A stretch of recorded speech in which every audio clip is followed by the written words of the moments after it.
And that is precisely, as I said, the words and the concept is used for the dispensation of one creative period going to another creative period. So when everything is collapsed and destroyed, now theoretically, according to the Bible, God says, come, let us do it again. All right, let's start all over again, and let's create a man and a woman. And Rabbi Marvin S. Antelman, some 35 years ago, Marvin Antelman, A-N-T-E-L-M-A-N-N, Marvin Antelman of Newton, Massachusetts, was 35 years ago president of the American Rabbinical Association. And he and I were very close friends for many years. I used to chide him all the time about his understandings of the Bible.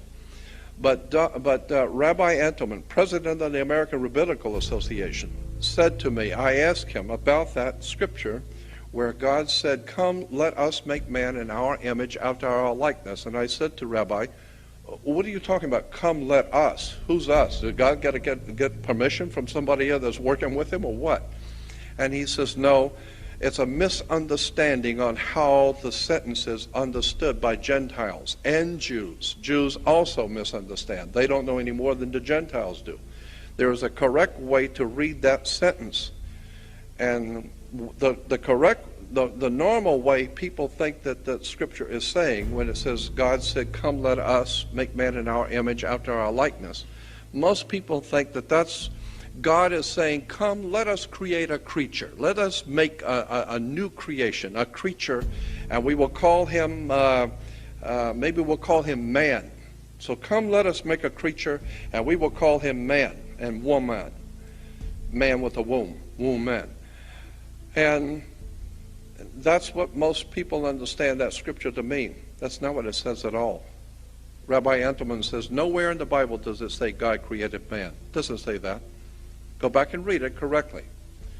What is said is that God said, or Elohim, the gods said, come, let us make man in our image after our likeness. The correct way to understand that is the gods were saying, come, let us make man in our image after our likeness. Not make man. Man's already here. Come, let us remake man. Do it again. Let us make man according to our image and our likeness.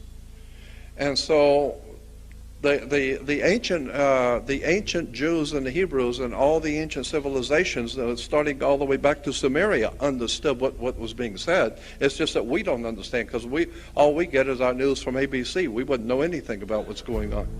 But if you go back to the ancient works, you will find that the ancient people, the Sumerians, Babylonians, Phoenician Canaanites, Egyptians, the ancient Greeks and Romans, all of them understood that we are the creation of another entities. We are the creation of the gods.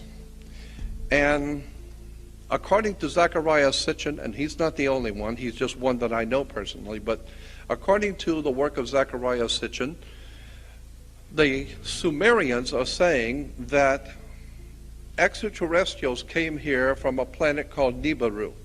And Nibiru is, according to the Sumerians, they said that Nibiru is a planet about twice the size of the Earth, and it is part of our solar system,